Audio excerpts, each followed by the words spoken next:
People that you should never trust, people that you should give a wide berth to or not believe the things that come out of their mouths. And one of the first kinds of people that you don't want to trust in is somebody who blames all others for their mistakes, their wrongdoings, their flaws, their faults, their behaviour, as these people are not going to take responsibility for the things that they do to others. And if they're that willing to blame the other people in their lives, at some point when they make a mistake, because we all make them, they are going to go all out to blame you.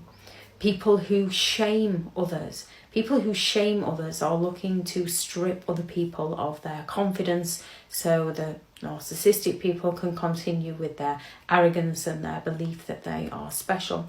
People that go around shaming all others, at some point when things aren't going their way, are going to be shaming you. Those who lie and exaggerate, especially those who lie about the small stuff, things that don't even need lying about. Yes, we can all find out some form of information about somebody and we're the third person in it. We're not responsible for that behaviour and we should let that person know.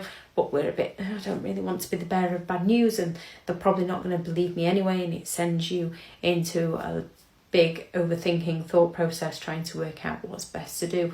We're all capable of lying. However, those who continually lie, those who continually lie over the small stuff, those who exaggerate, those who stand in front of you and tell you one story and then stand in front of a group of people and tell them another story so convincingly well while you're stood there thinking, it's not what you told me.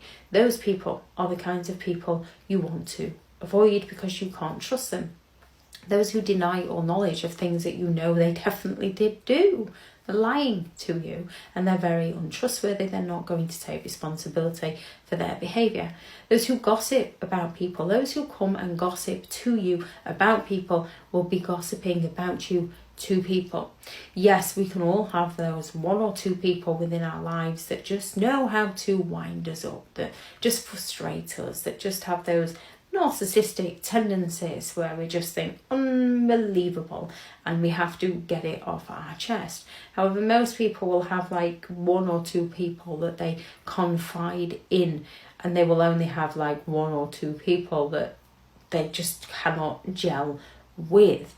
When you have somebody who gossips about anybody and everybody and gossips about the house someone's got, the car someone's got, the holiday they're going on, to a point where they're pulling that person down, they're envious of that person. That's why they're gossiping. They're not coming to you saying, hey, have you heard where so-and-so is going? They're going here. Isn't that amazing? I would love to go there. That's just discussing somebody and lifting somebody up. Gossiping is, oh, I bet they've robbed a bank to do that. I bet they've got some form of inheritance. They're pulling the person down at the same time. Those who fail to take responsibility for their behaviour are not to be trusted because they're not going to change their behaviour. They'll just repeat it because they haven't taken responsibility and they've usually blamed and shamed somebody else for their behaviour. Those who lack the empathy to care. So when you're talking to someone and they say to you things such as, good, now they know what it's like. They deserved it. When they believe that someone deserves something, especially when that other person is innocent in the situation, those are people who lack empathy and you can't trust them. Those who hold grudges. Yes, we are all more than capable of holding a grudge against somebody who has hurt us, deceived us, lied to us. We can recognise that within ourselves. With a narcissistic person, they tend to do it in a manner where they blame everyone else for holding a grudge against them, for being bitter towards them, for being jealous of them. And they do it where they play the victim, where they say, well, they weren't there for me. They don't appreciate me. They don't care about me. So they play the victim in the grudge so that you end up feeling sorry for them. And those who feel entitled to do as they please because they believe that the world revolves around them and they are not interested in how their behaviour affects you.